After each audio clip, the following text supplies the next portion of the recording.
Muy buen día para todos. Vamos a darle inicio al webinar que tenemos programado para el día de hoy. De antemano, darle una especial bienvenida a todos por acompañarnos desde los diferentes países. El día de hoy tenemos una importante participación. Tenemos un muy buen grupo de inscritos a esta actividad. Por lo que quiero, antes de darle paso al ingeniero Giovanni, compartir algunas recomendaciones para desarrollar la conferencia programada sin ningún inconveniente. Quiero colocarlos en contexto. El webinar que vamos a realizar hoy es un webinar informativo que hace parte del módulo 8 de mantenimiento y operación del Diplomado Internacional en Refrigeración con énfasis en logística de cadena de frío que en este momento tiene ofertado acá. Me presento, mi nombre es Melissa Sarmiento, yo soy coordinadora de formación y nos está acompañando en esta sesión mi compañera Dalia Silva. Ella nos va a estar acompañando en toda la logística de este webinar y va a estar atendiendo pues todas las inquietudes que nosotros vayamos teniendo y plasmando en el chat que tenemos habilitado. Algunas recomendaciones para el desarrollo de este webinar.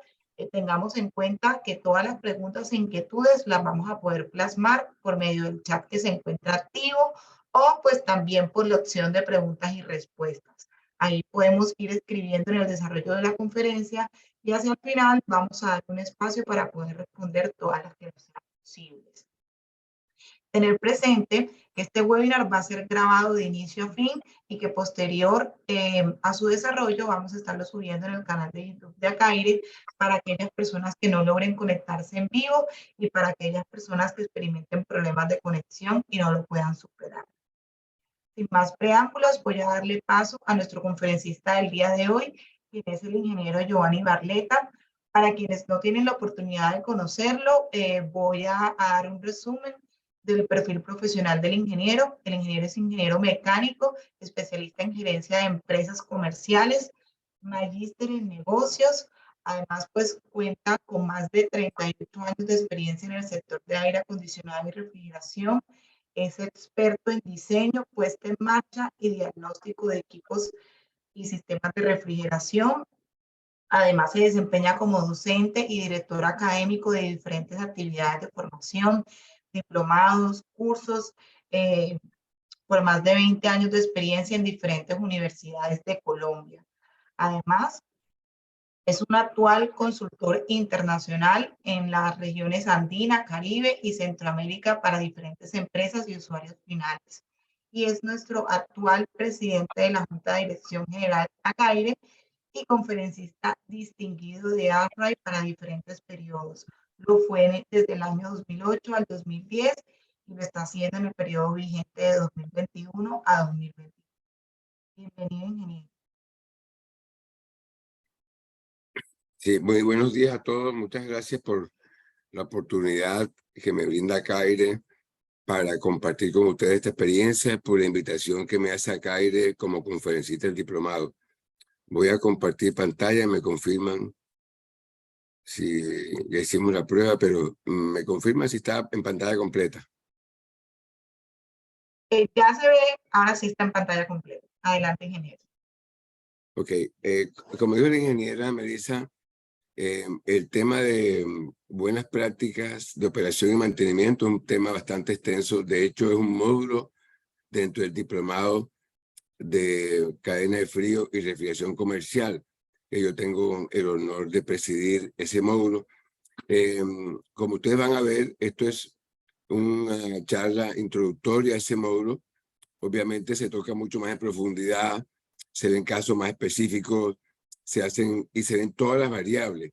Aquí probablemente comenzamos con una introducción, dado el corto del tiempo, y demostramos toda la importancia y las ventajas que tiene este tema. El diplomado es una temática que reviste mucha importancia, sobre todo en momentos en que estamos en un cambio importante desde el punto de vista de tecnología, desde el punto de vista del refrigerante, desde el punto de vista de la normativa que hay en eficiencia energética, desde el punto de vista de la relevancia que tiene el tema de la preservación de los alimentos y la salud pública a nivel de política nacional del Estado. Esto no solamente para Colombia, sino todos los países hispanohablantes estamos enfocados al mismo desafío. La vocación agroindustrial de nuestros países nos obliga a estar dando una visión a todo lo que tiene que ver la cadena de frío, los alimentos, desarrollos económicos de los sectores más distanciados de las urbes altamente pobladas, dependen mucho de todo este tema de la cadena de frío. Dentro del contexto general de la cadena de frío, hacemos muy bien en toda la parte teórica, la parte de selección de componentes, selección de equipos, todo eso es relevante, pero al final la puesta en marcha, la operación y mantenimiento es vital, o si no, todo va al traste. Si tenemos un buen equipo, tenemos una buena selección, tenemos buena cámara, pero cuando estamos en la parte de análisis de las variables, comenzamos con algunas divagaciones que nos pueden llevar al traste todo lo que se ha invertido hasta ese momento.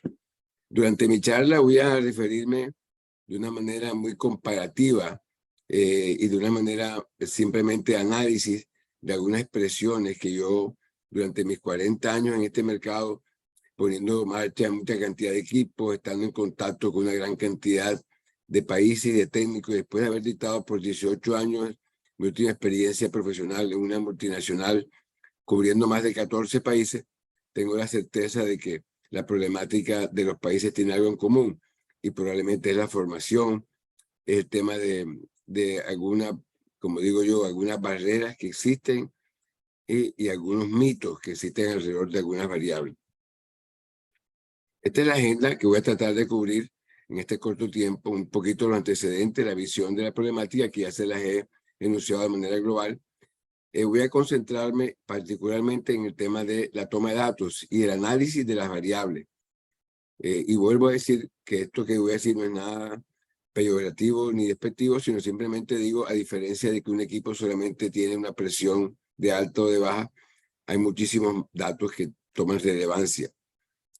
Algunos errores comunes que se tienen, algunos mitos alrededor de algunas variables que se han fijado como unos estándares universales y la importancia que tenemos de hacer unos cálculos mínimos, no hay que ser un gran ingeniero, no hay que tener un libro de transferencia de calor, simplemente como digo yo, de una manera muy coloquial, muy parroquial, hay que saber sumar, restar y sobre todo identificar qué significa esta variable que estamos tomando.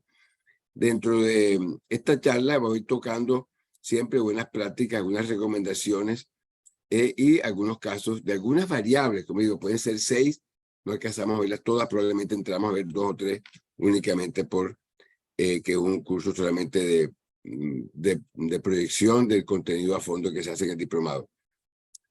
Introducción, ¿cuáles son realmente algunos factores que pueden prevenir una operación errática? Cuando digo operación errática me refiero a temas de rendimiento frigorífico y también me refiero a eficiencia energética. Hoy por hoy, todas las instalaciones frigoríficas no se pueden concebir si no es desde el punto de vista de eficiencia. ¿Cuánto me costó la instalación? Está muy bien, es el CAPEX, pero el OPEX es muy importante, es decir, cuánto es mi producción frigorífica y cuánto es el desempeño energético de esa instalación. Esto que vamos a ver es aplicable a refrigeración comercial, no entro en la gama o en el terreno de la refrigeración industrial, a pesar de que las variables pueden ser las mismas. En este momento no las estoy tocando en detalle, por ejemplo, que son sistemas amoníacos, CO2, eso daría lugar a otra presentación o a otro tema, que al final hay algunos aspectos comunes, ¿no? El sobrecalentamiento es común, el enfriamiento es común, la problemática de temperatura de carga es común, pero básicamente hablamos de refrigeración comercial.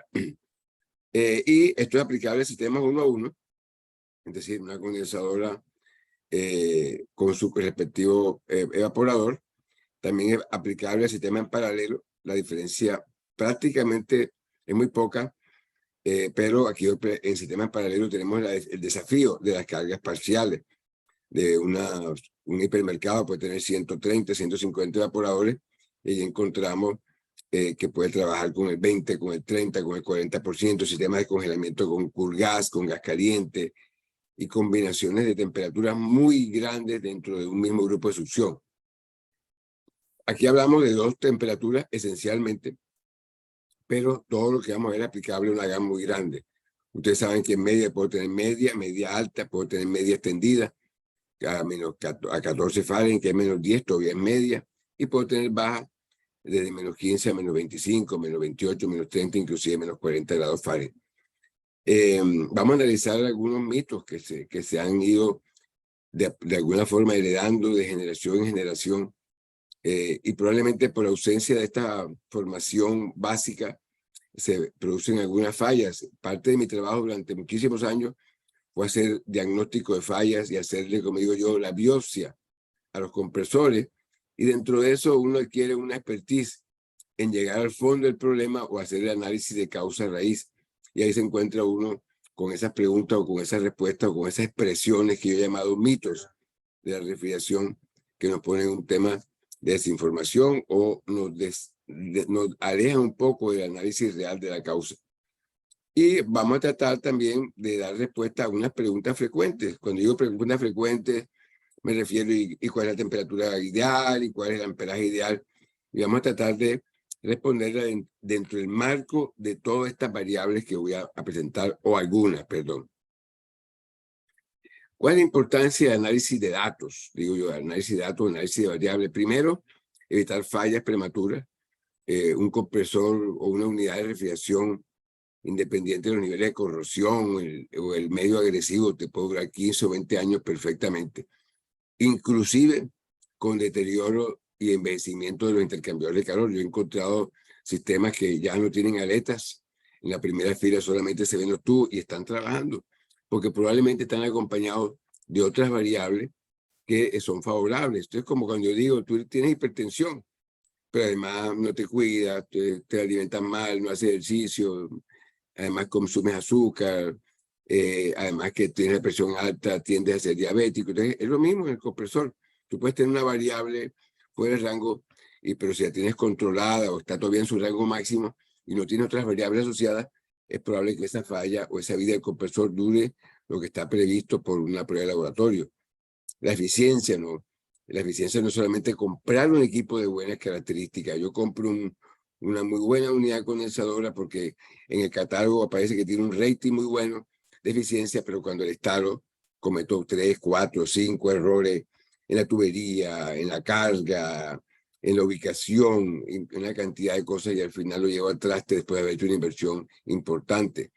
Detrás de todo esto que tiene que ver con el equipo hay algo todavía más relevante, que es la pérdida de producto, ¿cierto? Y a veces no solamente es la pérdida que implica dinero, la rentabilidad del negocio, que implica el margen que yo puedo darle a un negocio que realmente es bien competitivo en el punto de venta, sino también la salud, porque muchas veces yo puedo encontrar un producto que está aparentemente en buen estado en el punto de compra o en el retail, y resulta que se perdió la cadena de frío, se descongeló y se congeló nuevamente. O la nevera, por decir un caso particular de un supermercado, es la que se encarga de bajar la temperatura del producto, donde se supone que una nevera no está hecha para enfriar un producto, sino para conservarlo.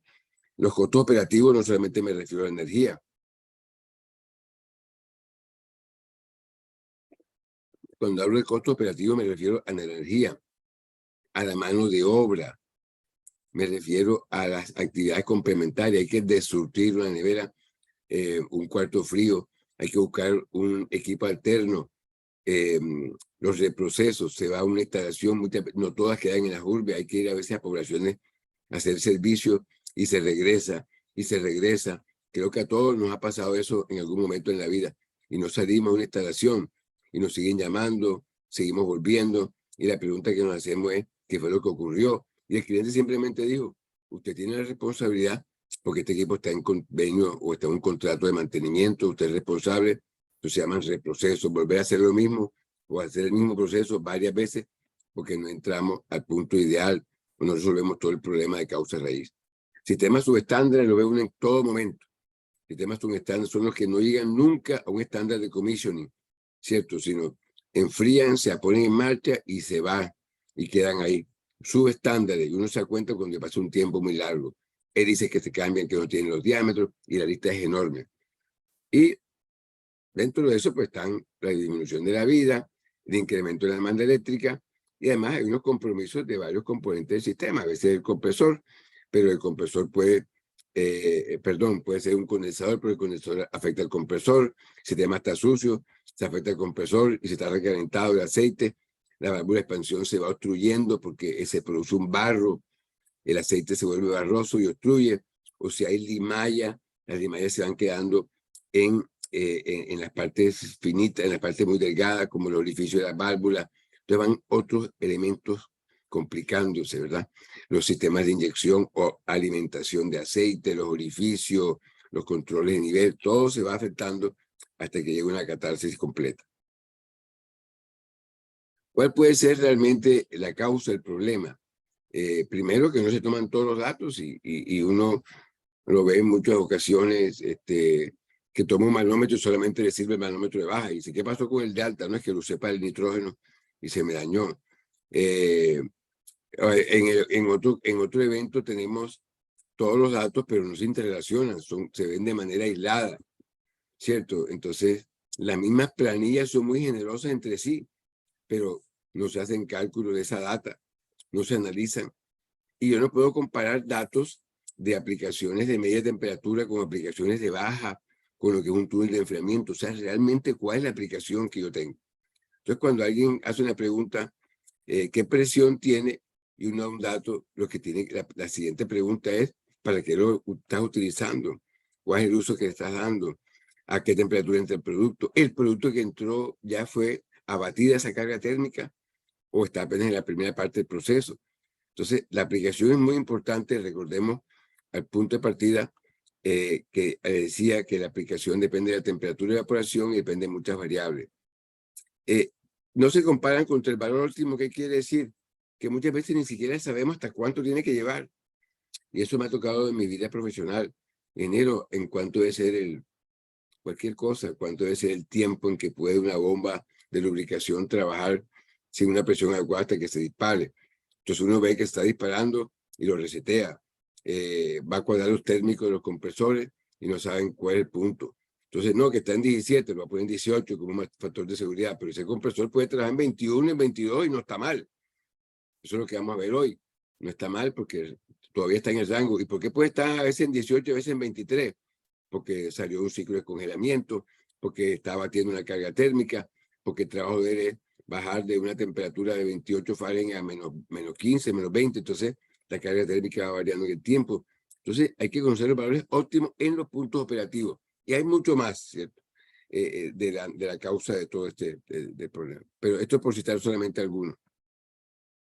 En la vida y también en la refrigeración y el análisis de causa raíz, también se da la ley del Pareto, que probablemente algunos no tengan claro qué significa, pero la ley o principio de Pareto, o también conocida como la regla del 20-80, 80-20, como le quieran decir, establece de forma general, y eso se puede extrapolar no solamente al análisis de causa raíz, se puede analizar a la eficiencia energética, se puede analizar a los costos de inversión, al CAPEX, al OPEX, pero si uno comienza a hacer un análisis realmente así, el 80% de las consecuencias vienen del 20% de las causas.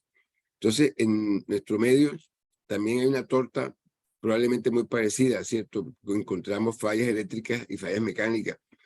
En muchas de ellas, evidentemente, cuando uno va a hacer un diagnóstico encuentra que es eléctrico. No, está quemado. No arranca. No, el amperaje está alto. Entonces, normalmente todo eso lo pone uno en la categoría o lo pone en la bolsa de problemas eléctricos. Y muy pocas veces uno llega y se encuentra de frente con que tiene un problema mecánico. ¿Cierto? Sí lo hay, ¿no? Pero es el 20%. Pero cuando vamos a la causa, encontramos que la torta se invierte. Y entonces que ese problema que nosotros queríamos que era eléctrico, que porque se quemó, vino un problema mecánico. Que ese problema de corriente alta que queríamos que era eléctrico, viene un problema mecánico. Que ese problema de que los contactos están en mal estado y lo habíamos asumido un problema eléctrico, es un problema mecánico porque está haciendo ciclos cortos. Entonces la causa, señores y queridos amigos, es contraria, es 80-20. Entonces miren qué interesante y volvemos al punto de partida, análisis de causa raíz. ¿Qué hacer? Es muy complicado esto, ¿no? Realmente muy sencillo. Es mucho más sencillo de lo que pensamos. ¿Qué necesitamos? Necesitamos una máquina que nos lleve a la estratosfera, un transbordador de la NASA, ¿no? necesitamos tomar datos, hacer cálculos básicos, un manómetro, un termómetro, una tabla PT o una aplicación, y tener en la cabeza el diagrama de Mourier. Cuando digo en la cabeza, no tenemos que tener una tabla de Mourier ahí al lado del compresor, pero saber cómo se comportan las líneas de temperatura constante, de presión constante, temperaturas de carga y en qué parte del ciclo estoy. Afortunadamente, existen muchos software disponibles en las páginas de los fabricantes de compresores que nos dan una información valiosísima. Nos da la eficiencia isentrópica, nos da el desplazamiento volumétrico, nos da las corrientes esperadas. Entonces tenemos que realmente utilizar, no tenemos que andar con un computador al lado de nuestro equipo, pero podemos bajar la data y tenerla disponible, ¿cierto? Entonces, esto es lo que tengo que hacer y esto es lo que necesito. Planillas de toma de datos, hay cantidades. Yo creo que cada contratista de mantenimiento se inventa la suya, cada cliente se inventa la suya. Y a veces termina siendo unos documentos, como digo yo, para facturar. Entonces, el cliente final le pone una planilla bien complicada al técnico para que la llene, para que vea qué pasó por ahí. Y resulta que yo tengo experiencia que el técnico hace el servicio de 20 equipos y después se sienta en un escritorio y comienza a llenar las 20, se inventa los valores, como sabe que nadie se los revisa, se le ocurre cuánto es, porque nadie las analiza, ¿cierto? Y ahí comienzan los problemas. Si ustedes miran, no son datos descabellados, no son datos locos, no son valores que sirvan solamente para llenar un formato y pasar una factura. Todos de alguna forma tienen un sentido y todos son insumos para después nosotros poder hacer los cálculos que necesitamos. Entonces miren ahí rápidamente: presión de succión, temperatura de evaporación, presión de succión, temperatura de succión, sobrecalentamiento de gas de succión, presión de descarga, temperatura de condensación, temperatura de líquido, que no es lo mismo la temperatura de líquido que la temperatura de descarga, ¿cierto? Que no es igual la presión de descarga que la presión a la salida del condensador. Y hay una pequeña caída de presión por el intercambiador. Entonces, entre más uno haga fino esto, más preciso va a ser el análisis. Porque uno se puede encontrar con intercambiadores que tengan caídas de presión alta. Hay que saber en qué punto uno está tomando la lectura. Indispensables. De toda esa tabla que vimos ahí, que parecía como muy densa, con un cuadrito muy chiquito, lo que sí necesito es la presión de succión. Y la necesito no solamente en el compresor, ¿cierto? En el compresor es importante, pero la que yo tengo en el compresor no es la que tengo a la salida de cada evaporador. Por eso desde la instalación yo tengo que proveer un puerto, un gusanillo a la salida del evaporador, porque puedo tener 10 evaporadores. Entonces yo me encuentro con comentarios como que el compresor partió por líquido y la gente me dice: pero ingeniero, mire, tengo un superheat de 20 grados, como usted dice. ¿Cómo voy a tener líquido? Yo digo: ¿cuántos evaporadores tiene? No, tengo 8, tengo 15, o tengo 100. Entonces la pregunta siguiente es: ¿y estás seguro que los 100 evaporadores tienen un superheat adecuado? Porque en un momento dado, un evaporador puede estar secretando líquido. Y esos 20 Fahrenheit que estás tomando en un momento puntual, es posible que cambien el tiempo. El superheat es dinámico. El superheat no es una foto y es única para todo el tiempo. La que yo miro en un momento es una foto en un momento específico, pero no es estática y no es fija, no es única, es variable, dependen de muchas variables, muchísimas variables. Temperatura ambiente, número de ventiladores que están trabajando en el condensador, el de tapé a través del árbol de expansión, la carga frigorífica en el evaporador, qué tanto estoy llegando o no al punto de defrost, acabo de salir, estoy llegando, inclusive el mismo tráfico que yo tengo en la cámara. Si tengo muchísimas aperturas de puertas, es probable que tenga más formación de hielo y tengo unos ciclos de defrost que en vez de ser en 6 horas, a los 4 horas está bloqueado. Entonces, temperatura y presión en la salida del condensador, la línea líquido, y vuelvo y digo que las descargas son buenas, pero no siempre es la que me sirve para calcular el subenfriamiento. Yo no puedo calcular un subenfriamiento con una presión de descarga. Puedo asumir algo, pero cuando entro en el terreno de asumirlo, estoy en el terreno de la especulación, en el terreno peligroso. Temperatura y presión a salida de vapor, ya dijimos, ¿no? El puertito ese que necesito ahí. Y la temperatura a la salida de vapor no es la misma temperatura en la succión del compresor. ¿Por qué? Porque hay recorridos, pasos por salas de máquina que no están aisladas. Inclusive cuando tomo la temperatura en la estación del compresor, tengo que ver en qué punto la tomo, porque no es en la válvula de servicio, porque ahí puede haber una conductividad generada por la misma bobina del compresor. Tiene que ser 4 o 5 pulgadas aguas atrás. El voltaje en la red de alimentación al sistema no es solamente entre L1 y L2, hay que L1, L2, L1, L3 y L2, L3, y saber calcular el desbalanceo. Eso no lo alcanzamos a ver hoy, pero está dentro del módulo. Cómo se calcula realmente el desbalance entre voltaje y cómo se calcula el desbalance de corriente, ¿cierto? Y cuál es el admisible, cuál no es el admisible, y cuál es el efecto del porcentaje de desbalance en la temperatura del motor y cuánto es el máximo emitido por NEC. Fíjense que tengo acá presión a la salida del condensador y acá abajo tengo presión de descarga del compresor. Permítanme, pongo el puntero. Entonces, miren que esto está separado de esto. ¿Por qué? Porque la caída de presión en un condensador de gran tamaño me puede generar un dato errático. Le decía que tenía que tener la información mínima, que tenía que tener la información necesaria para saber a dónde voy a llegar. Y hay unos valores de referencia, ¿verdad? El sobrecalentamiento, que es la temperatura de succión menos la temperatura de evaporación. Y tengo que saber diferenciar el sobrecalentamiento total del sobrecalentamiento útil, ¿cierto? Porque uno es en el compresor y otro es en el evaporador.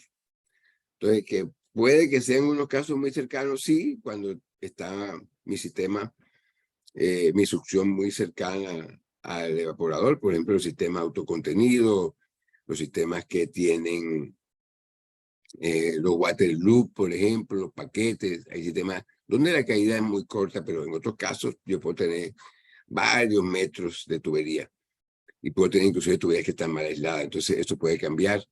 Su enfriamiento es temperatura de condensación menos temperatura de líquido y puede estar entre 3 y 11, máxima temperatura de descarga 125, ¿en qué punto también? 4 o 5 pulgadas después de la válvula de servicio.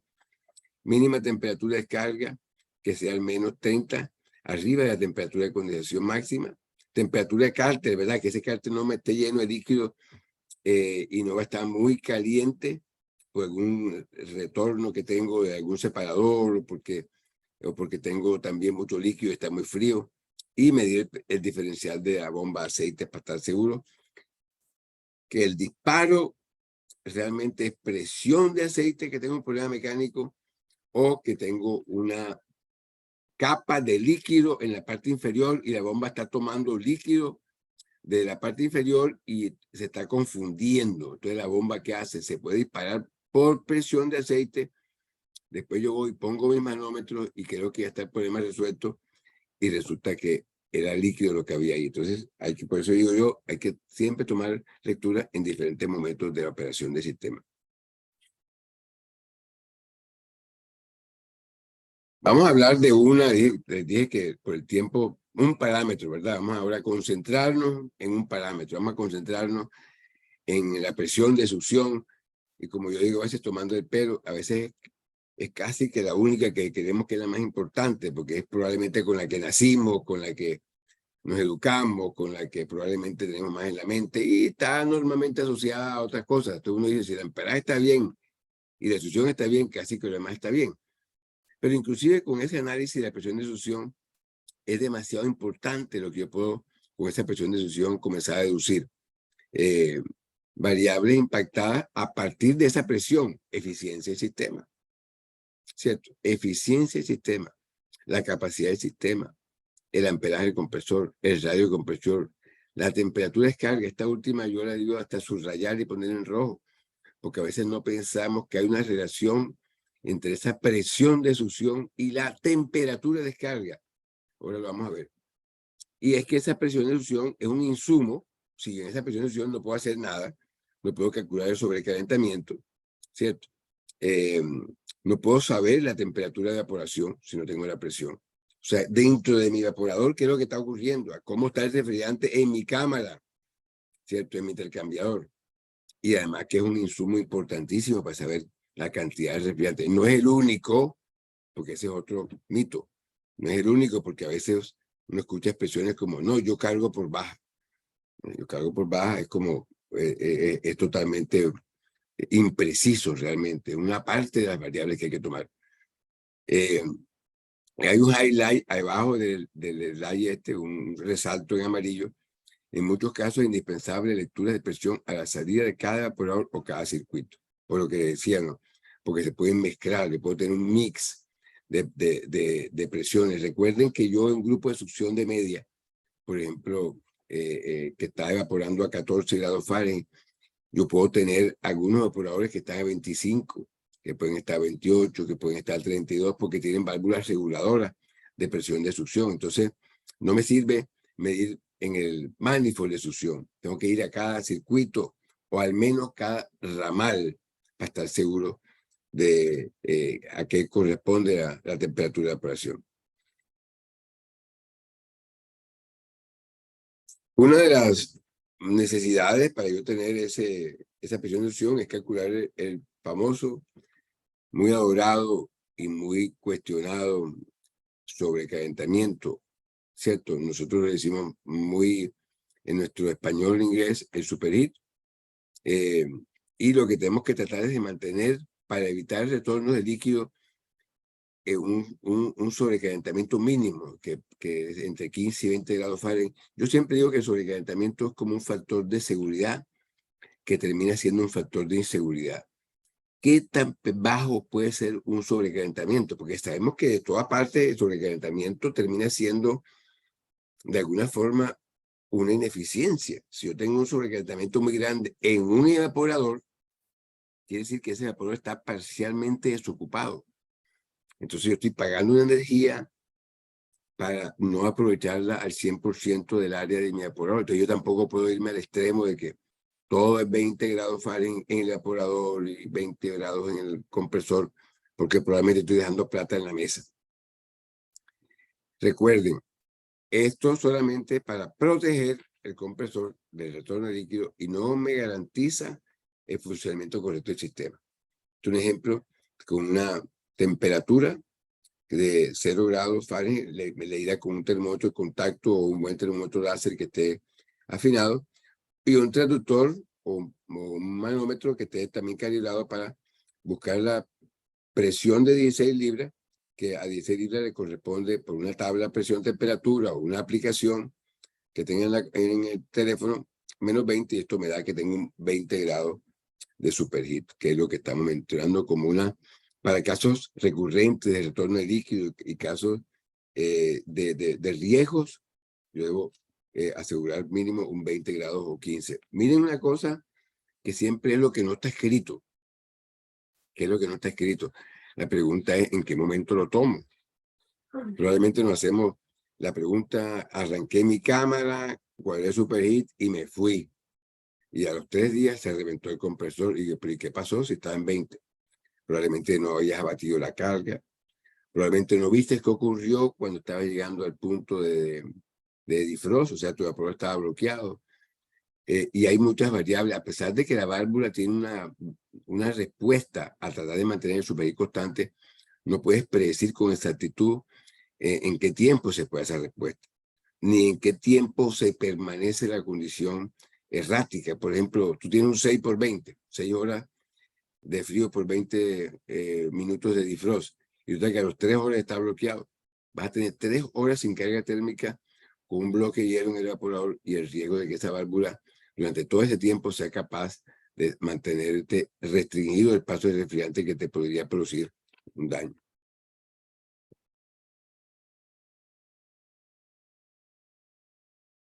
Algunas guías, la guía más importante de todas es: sigue la recomendación del fabricante del evaporador. El fabricante del evaporador te da una capacidad, ¿cierto?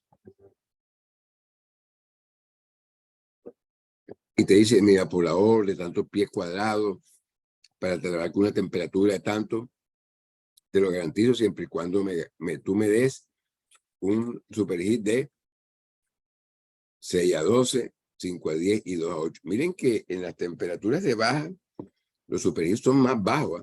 Digo, ¿qué pasaría si yo le meto 20 grados Fahrenheit a un evaporador de menos 20? simplemente voy a estar excesivamente ineficiente y probablemente voy a estar desaprovechando gran parte de la superficie del evaporador y probablemente no me va a dar la capacidad. Entonces, la pregunta del millón aquí es, bueno, pero si yo tengo 8 grados, que sería la máxima que puedo tener en mi evaporador de baja, ¿y cómo hago para llegar a 20? No, no es como hago para llegar a 20, porque tú no tienes que llegar a 20. Si tú en tu línea tienes 6 o 7 o 5 grados Fahrenheit, tú puedes estar con 13 grados Fahrenheit en el compresor. Si desde acá, desde el evaporador hasta la estación del compresor, tiene un aumento en la temperatura del gas de retorno. Y vuelvo, insisto, ¿en qué momento lo estás tomando? ¿Cuál es el momento más crítico? ¿Cuándo es que vas a tener el superheat más bajo en todo el momento del ciclo? Ya lo repetimos, carga térmica abatida, ya está llegando el punto de set point. Todos esos son los momentos en que tú puedas tener seguramente máxima, un superheat más bajo. Los efectos son ya probablemente están muy asociados al retorno de líquido.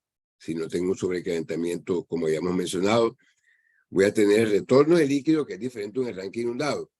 Los retornos de líquido están normalmente asociados a fallas de lubricación porque le llaman también washout o lavado, ¿cierto? Que es falla de lubricación, o también pueden terminar en un arranque inundado porque todo ese líquido se mete en el cárter y me produce una ruptura brutal.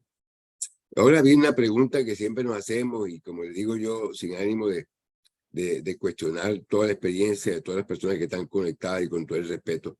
Normalmente el líquido ha sido como la voz de alerta, ¿verdad? Siempre cuando pensamos en el líquido, perdón, en el hielo, pensamos que el hielo es la señal, está lleno de hielo, quítale, sácale refrigerante. Y realmente la pregunta que nos queremos hacer aquí es, ¿cómo identificamos la presencia de líquido en el compresor? Primero, en un sistema en operación, y también nos lo podemos preguntar en un sistema en un arranque. Entonces, hagamos un poquito como digo yo, de termodinámica básica o transferencia de calor básica. ¿De dónde sale el hielo que tiene la tubería de succión? ¿De dónde sale el hielo que se le pega al compresor? El hielo en la línea de baja presión o de succión y en el cuerpo compresor es un efecto probable, común, y de que va a depender de la temperatura de evaporación de la cámara, de la temperatura del gas de retorno, que no es la misma. ¿Qué ocurre? El aire húmedo, normalmente yo tengo unos diferentes grados de humedad en donde yo tengo operando mi cuarto, diferente Guayaquil, que está en la sierra, Cartagena o Bogotá, para poder hacer referencia a todos los compañeros que nos visitan para esta charla de otros países. Las zonas costeras son muy húmedas. Ese aire húmedo, al hacer contacto con la superficie fría del sistema, genera primero una condensación. Cuando saca la cerveza de la nevera, que haya en la parte de afuera, agüita. Pero si esa superficie de esa cerveza está a -3 grados, ustedes han visto esa que llamamos en algunos países vestido de novia, ¿verdad? Enseguida se enhiela. ¿Por qué? Esa agua que primero se condensó, después se vuelve hielito. Lo mismo le pasa al tubo de succión. Entonces la pregunta es, o la ecuación es, ¿se produce condensación cuándo? Cuando la temperatura superficial está por debajo del punto de rocío del aire. ¿Y cómo es el punto de rocío del aire? Es un tema climático. Es cierto, temperatura de bulbo seco y temperatura de bulbo húmedo, pero no vamos a entrar en ese análisis de cómo se calcula por ciclometría la temperatura del punto de rocío. Y esa agua que está ahí, que no es más que agua, se va a congelar cuando esté por debajo de 0. ¿Cierto? Hasta ahí eso es aritmética básica. El punto de congelación del agua es 0 si es agua pura. Y si está por debajo de 0 se va a producir hielo. Entonces miremos lo que ocurre aquí en este caso. Yo tengo sistemas de media y sistemas de baja. Típicamente yo puedo decir que un sistema de media temperatura opera entre 3 y 5 grados. Es cierto, en la cámara inclusive a veces por debajo, y tengo flores a 1 grado, inclusive pegadito al 0 ahí cuando tengo glicol, cuando tengo un chile de glicol o -1. Y baja ya sería temperaturas de Bueno, este no es 2 a 5, pero este es hasta menos 5, menos 15. Esta escala está mal realmente. Me disculpa, la escala aquí. Miremos el sistema de media. Quiero que hagamos énfasis en estas flechas que están acá abajo. Temperatura de evaporación es 14 grados Fahrenheit, es decir, menos 10 grados centígrados. La temperatura del gas de retorno en la solución del compresor es 34. ¿Qué diferencia hay entre 14 y 34? Hay 20 grados. Por lo tanto, el sobrecalentamiento es 20 grados. Volvemos a la definición del superheat. ¿Qué es el superheat? Es la diferencia entre la temperatura del gas de retorno y la temperatura de evaporación. Por lo tanto, estoy 20 grados por encima de mi temperatura de evaporación. O sea, no solamente no estoy saturado, sino que estoy sobrecalentado. Entonces, ¿qué pasa? Esta temperatura que está aquí de gas de retorno está en 34. Tengo un superheat de 20, pero realmente aquí va a haber tubo a 34 y agua alrededor de ese tubo. Agua, va a estar bastante frío y totalmente lleno de agua ese tubo. Efecto visual, condensación en las líneas y cuerpo del compresor sin congelamiento, porque tengo una ganancia de 5 calor hasta el compresor. Entonces va a estar en 34 más 5, 39, 40 grados puede estar el compresor. Si a la salida del vapor está en 34 y tengo 5 grados, puede estar en 39 o 40. Miremos el sistema de baja. El vapor a menos 25. Por eso quería que estaba mal esta escala aquí. El vapor a menos 25, pero el gas está en 0 grados, o sea, menos 18 grados centígrados, y tiene un sobrecalentamiento de 20.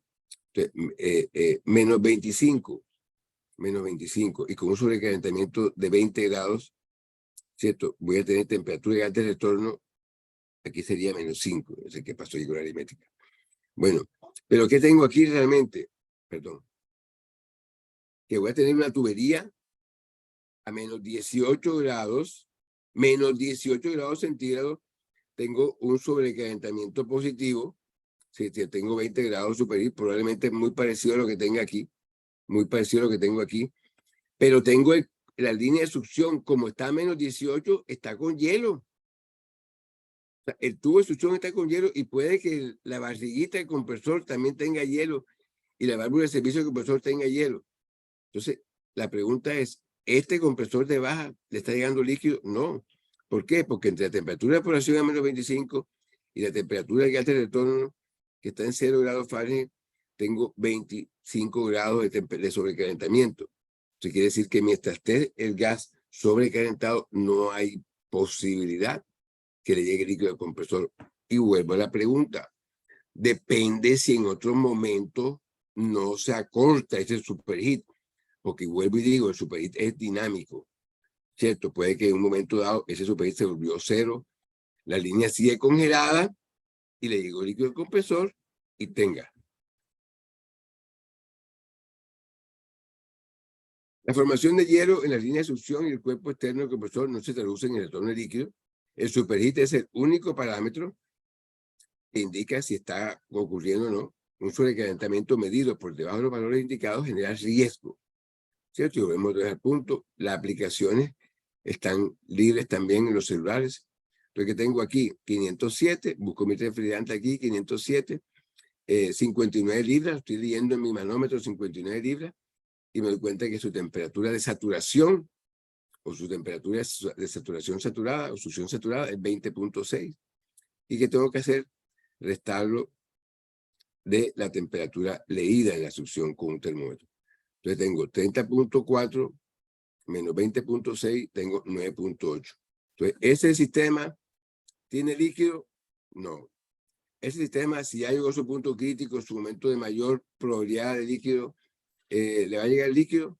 No, porque tiene un superheat y lo mantiene. Puede que otro momento sea mayor, 12, 13, 15, pero el más bajo de todo el momento fue el 9.8. Ahora, hagamos una pregunta. ¿Le puede llegar un momento? Miren, está en 30 la temperatura. Entonces la pregunta que yo les hago a ustedes, ¿un tubo a 30 grados, a menos 1, menos 2, puede tener hielo? Sí, claro. Yo he escuchado expresiones que dicen, cierre la válvula hasta que desaparezca el hielo. ¿Es eso una buena práctica? No es una buena práctica. Recuerden que todo lo que estamos viendo y hablando tiene un impacto también en la eficiencia. Entonces, el riesgo que tengo yo es que si comienzo a cerrar la válvula, comienza a aumentar el superheat, desaparece el hielo, pero estoy penalizando mi capacidad y estoy penalizando mi eficiencia. Los problemas del líquido, tengo problemas de lubricación, tengo problemas de dilución de aceite. Ahora miremos otro problema derivado de esto, que es el arranque inundado. Si yo tengo un equilibrio, ¿cierto? En presiones entre el aceite y el refrigerante, cada uno debería estar separado el uno del otro, ¿cierto? Pero la tendencia natural es que el aceite es ávido del refrigerante. Vamos a decir un término coloquial: el aceite se traga el refrigerante o se mezcla con el refrigerante. ¿Y qué es lo que ocurre? Comienza el refrigerante a evaporarse y el aceite lo comienza a absorber hasta un punto en que se estratifica en la parte inferior. Y si se estratifica en la parte inferior, ¿qué pasa? La bomba toma el aceite de la parte inferior del cárter. Pero esa parte inferior, cuando esto sea una línea y tenga yo arriba, tenga aceite y abajo el refrigerante, ese refrigerante es lo que va a tomar la bomba y puede que hasta se dispare por presión. Y resulta que es que porque está chupando líquido, y ese líquido se evapora, apenas llegan los primeros muñones o apenas pasa por la bomba, y resulta que la bomba está como cavitando y no está cogiendo presión. Eso hace que se produzca un disparo, pero cuando tú vas a la instalación y le pones el manómetro a la bomba, la ves trabajando bien, dice, oye, qué raro. Si la presión de aceite está bien, ¿por qué se disparó la bomba? Y piensa que es un caso aleatorio, que es una falla esporádica, que algo estuvo en el control de aceite molestando, pero normalmente disparos eventuales, aleatorios y cíclicos que pasan en el tiempo con la bomba de aceite, normalmente es que ahí está pasando algo y probablemente el líquido es el causante. Entonces, por eso ustedes ven que la temperatura de la resistencia de cárter, ¿qué hace? Básicamente hace que ese líquido que está ahí se evapore y nuevamente queda aceite puro y el refrigerante pasa nuevamente donde tiene que estar. Miren, este es el ejemplo o el registro de que en un momento dado yo puedo tener un nivel elevado. Y me voy a regresar al año anterior. ¿Por qué? Porque a veces uno mira la medida de aceite y la ve llena, ¿cierto? Y hay una confusión porque dice que tiene mucho aceite y el compresor arranca y bajan los que el aceite se va para el sistema. Y a veces ese aceite y ese nivel es confuso, porque si no tienes resistencia de cárter, puede ser cuando hay una igualación de presión y temperatura, ese nivel puede ser engañoso, como podemos ver aquí. ¿Por qué? Porque está mezclado. El que lo separa realmente y vuelve al nivel real, es la resistencia de cárter, la que logra el efecto este. Las causas de ese arranque inundado, obviamente porque yo le meto refrigerante. Fíjense que esa cantidad de aceite que es capaz, o esa cantidad de refrigerante que es capaz de meterse en el aceite, depende de la cantidad. Por eso es que los fabricantes de compresores en muchas ocasiones hablan de recomendar la resistencia de cárter a partir de que la cantidad de refrigerante supera la carga crítica, porque a partir de esa carga crítica es cuando se supone que ese refrigerante va a migrar al aceite. Entonces, por eso es importante o está asociado al tamaño del sistema.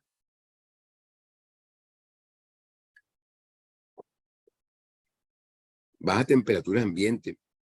En los climas tropicales, pues, a veces hay el mal pensamiento de decir, no, pues yo para qué pongo resistencia de cárter con este calor que hace aquí en mi ciudad. No se necesita, y eso no es todo cierto, porque a veces en las cámaras frigoríficas, por efecto invernadero y acumulación de toda la carga solar de las personas trabajando ahí cuando está montando un cuarto y no se ha arrancado todavía, en una noche fresca puede ocurrir que el compresor esté a una temperatura más baja y el refrigerante va a migrar de la cámara de forma natural al compresor y lo va a llenar. Entonces no se crean siempre que la temperatura ambiente va a ser capaz de evaporar el refrigerante que está en el cárter. La temperatura del cárter está más baja que la temperatura del evaporador, y eso ocurre cuando hay algo muy cíclico, muy estacional en algunas ciudades. cuando no hay calentador de cárter o no funciona, y casi siempre en periodos largos de parada. Fíjense que todos los fabricantes de equipos siempre tienen como buena práctica decir, energice la resistencia de cárter por un tiempo al menos de 12 horas, lo cual muchas veces no hacemos, ¿cierto? Muchas veces en la presunción de que hay que arrancar ya, dejamos el sistema así y arranca. Y muchas veces no pasa nada, a la buena de Dios, porque la capacidad que tienen los compresores de manejar líquido, de evaporar ese líquido que se quedó ahí, pero estamos sencillamente acortando de la vida útil. El primer slide que les mostré. Las causas son normalmente desgaste en los rotores, rayaduras en los estatores, los compresores de flapper. Normalmente ese retorno de líquido termina a veces como un golpe de líquido, que no son iguales porque el golpe de líquido es súbito, ¿cierto? Una evaporación súbita del líquido atrapado en el aceite y se traduce en deformaciones de los filtros, partiduras de las válvulas y en muchos casos se muele el compresor literalmente, se muele.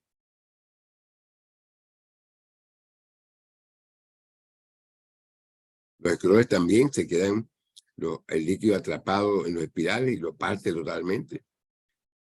Hablamos de la presión de succión. Fíjense ustedes cómo es el tema extenso, que solamente hablamos de la presión de succión y ya prácticamente nos quedan 7 minutos.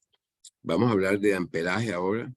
El amperaje es otro, como digo yo, el segundo culpable, y me perdona la expresión, el segundo culpable de a veces de ineficiencias y de daños. ¿Por qué digo yo? Porque escucho expresiones como que yo cargo por succión, pero ajusto por amperaje.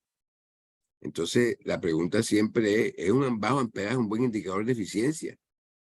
Entonces uno escucha y dice, el compresor viene para 38, pero lo dejé en 32. Entonces uno diría, cualquiera pudiera pensar, más, pero qué bueno, estás 4 amperios por debajo.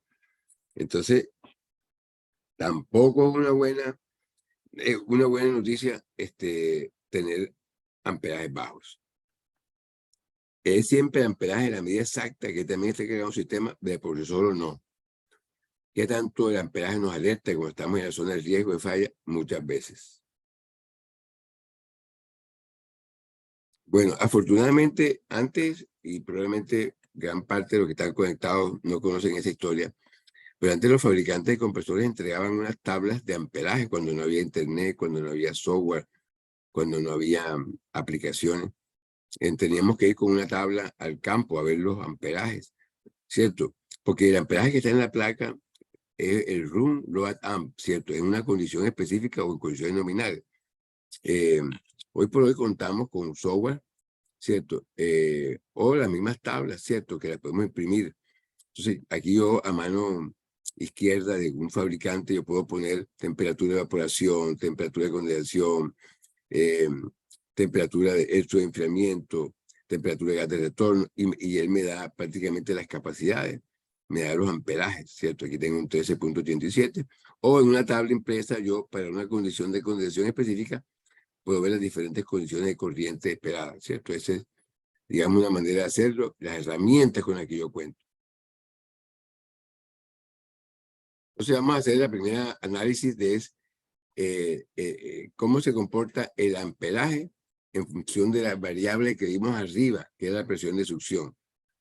Entonces, permítanme un segundito aquí y bajo un poco más para no demorarnos tanto por el tema del tiempo.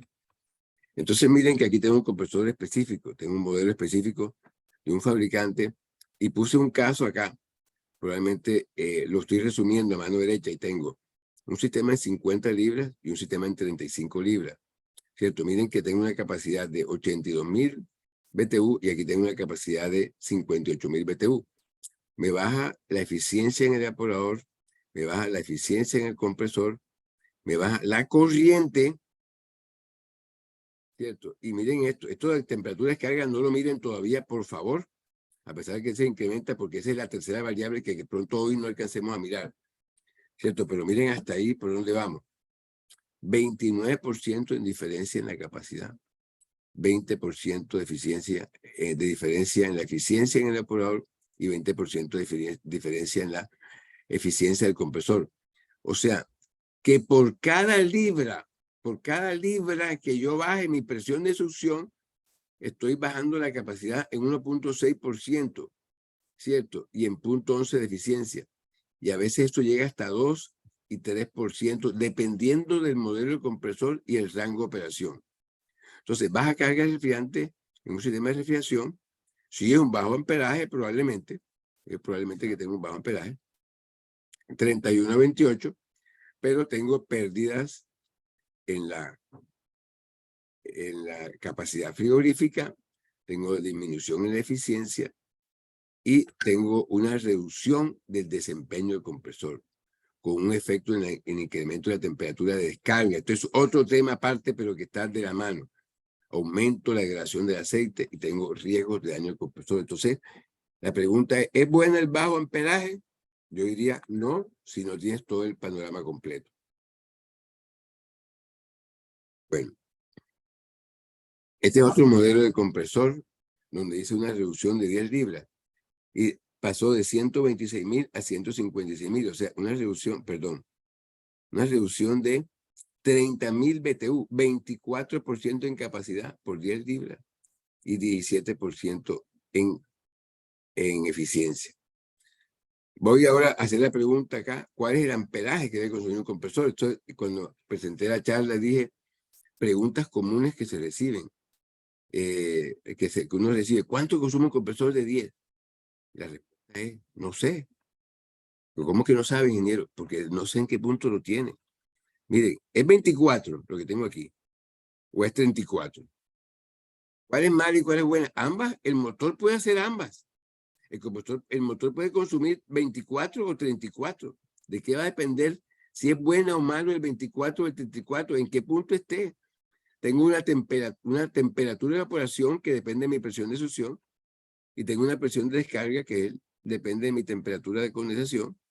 Y aquí tengo el amperaje, 34.3. Si estoy en 45, 120, debe consumir 34 amperios.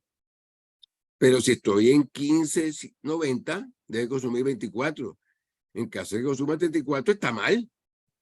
Está mal. Ah, que lo puede hacer el motor, sí, pero está mal. Va a pasar algo. Y por algo está ocurriendo. Un flapper, un bypass de gas caliente, un de anillo, algo está ocurriendo. Bueno, como les decía, esto es parte del módulo. Se nos acabó el tiempo y sin embargo yo creo que podemos contestar algunas preguntas. Melissa, no sé si hay algo en el chat. Por mí no hay problema. Sí, ingeniero. Bueno, antes quería darle un saludo especial. Nos acompaña un grupo de estudiantes de quinto semestre de refrigeración de la Escuela de Artes de República Dominicana. Entonces, ellos estaban ahí conectaditos al webinar, ingeniero, para darles un saludo especial a ellos. Y también darle un saludo especial de todas maneras a la gente que nos acompaña desde otros países. Tenemos gente de Argentina, de Bolivia, de Brasil, de Ecuador, a ver, de Estados Unidos, de Guatemala, de Honduras, de México, de Panamá. Sé pues que todos están haciendo un esfuerzo especial por acompañarnos.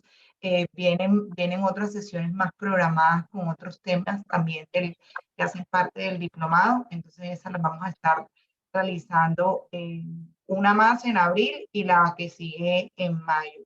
Ya con esos 3 webinars, pues cerraríamos la invitación que tenemos. La voy a proyectar, ingeniero. Voy a tener un momentito. Voy Sí, a proyectarles de todas maneras la invitación al diplomado. El módulo que el ingeniero Giovanni estaba liderando con la temática de hoy es el de mantenimiento y de operación. Vamos a tomar unas temáticas de estos otros módulos para los webinars siguientes y de igual forma les dejamos esta invitación acá para que se inscriban a esta versión del diplomado en refrigeración con énfasis en logística de cadena. Mi compañera Daria va a estarles de todas maneras compartiendo en este momento por el chat a los que estén interesados en obtener información adicional. Y voy entonces, ingeniera, mientras que Daria envía el enlace de inscripción, voy a leer algunas preguntas que fueron dejando en el chat a lo largo de la conferencia. Nos preguntaban ¿Por qué se debe tomar el sobrecalentamiento en grados Kelvin y no en grados Fahrenheit? Sí, recordemos que el sobrecalentamiento es una diferencia, ¿cierto? Y como diferencia, la idea es que se toman en los valores absolutos, ¿cierto? Entonces, pero si tú estás trabajando en grados Fahrenheit y tienes temperatura de gas de retorno y tienes temperatura de evaporación también en grados Fahrenheit, y es una diferencia, también es válido hablar de grados Fahrenheit, porque estamos hablando de una diferencia. Lo importante es que entendamos que el superheat es una diferencia de temperatura. Si lo llevo a la escala de centígrados, estamos hablando que también como una diferencia pueden ser unos 5 grados, 6 grados centígrados más o menos. Entonces siempre consideremos que es independiente de las unidades, que sean que consideremos una diferencia, pero Kelvin básicamente nos marca una diferencia entre ambas temperaturas. Gracias, ingeniero. También nos preguntan qué variables se toman en cuenta para determinar la carga correcta de refrigerante en el sistema y cuáles son los rangos permisibles. Entendiendo la carga de refrigerante como la cantidad de refrigerante depende de muchas cosas. Un fabricante, yo digo, en el mundo ideal, yo debería poder cargar por peso, ¿cierto? Si yo pudiera estimar exactamente toda mi instalación, yo puedo cargar por peso. Y les pongo un ejemplo, en sistemas de aire acondicionado, los fabricantes de BRF tienen software dedicado, y los software dedicados prácticamente te dan largo de tubería, los branch, las condensadoras. Ellos tienen ya los factores llenados de las tuberías y de los evaporadores, y te dicen exactamente los kilos. Y cuando tú vas a cargar, tú vas con una báscula y te dicen 64.7 kilos y le echas lo que ellos dicen y exactamente te queda el sistema cargado. En el mundo de la refrigeración comercial eso no es tan preciso. Entonces, la cantidad va a depender de muchas cosas. Va a depender del largo de la tubería, va a depender del tamaño del recibidor que tenga, pero sí tenemos una manera exacta de hacer lo que es utilizar esta variable de sobrecalentamiento, de su enfriamiento, de poder mirar la mirilla en la línea líquido, de poder también mirar el nivel de líquido en la botella recibidora si tiene mirilla. Entonces realmente es una combinación. Por eso yo iniciaba la charla diciendo que la verdadera ajuste de carga se hace con el análisis de todas estas variables, porque compromete la vida del compresor, compromete la eficiencia del sistema. Entonces yo no es echarle refrigerante por echarle. A veces uno dice, el superheat está muy alto, voy a cerrar el árbol de expansión. Voy a abrirla, perdón, para que el superheat baje. No, eso es lo último que uno hace. Antes tiene que verificar que su enfriamiento sea suficiente, que el condensador esté lleno, que el recibidor tenga buen refrigerante, que esté manejando siempre el líquido en la línea líquido, no haya flash gas. Entonces miren que esa cantidad va a depender de muchas cosas. En principio, la fórmula sencilla es cuánto le cabe a la condensadora que te lo da el fabricante, ¿cierto? Cuánto tienes las tuberías, que lo puedes calcular por tablas de kilos por metro lineal de tubería en fase líquida y en fase de vapor, y te da una aproximación bastante exacta. Pero el ajuste fino te lo da esa medición de todas las variables que hemos conversado hoy. Bueno, que conversamos algunas, no todas. Gracias, ingeniero. Nos preguntan cuáles serían unas variables aceptables en su enfriamiento en grados centígrados. En grados Fahrenheit son 10, como 5 grados centígrados más o menos. Creo que sería bien. Esto va a depender mucho de, pegarme un segundo. Sí, 5 grados centígrados está bien. Hay fabricantes de condensadores que te venden, porque es que te lo venden, una zona de su enfriamiento adicional. Entonces, una vez el sistema ya quedó condensado, pasa por una pequeña superficie de intercambio de calor para lograr su enfriar un poco más, pero ya tú estás pagando por eso, por un subenfriador. También hay posibilidad de enfriar más con su enfriamiento mecánico, es decir, que tienes un sistema de refrigeración alterno para coger ese líquido de 110 grados Fahrenheit y llevarlo a 40, 50 grados. Pero en condensación por aire, en condiciones normales, 10 grados Fahrenheit es bastante razonable, que también es variable. Si no tienes recibidor de líquido, ese subenfriamiento puede variar un poco porque se acumula líquido en el condensador y baja un poco. Esa es la razón por la cual los sistemas de refrigeración, el tanque de recibidor es importante para que el condensador no se llene de líquido, que a pesar de que lo subenfría, le está quitando área importante al condensador que la necesita para condensar, entre otras cosas.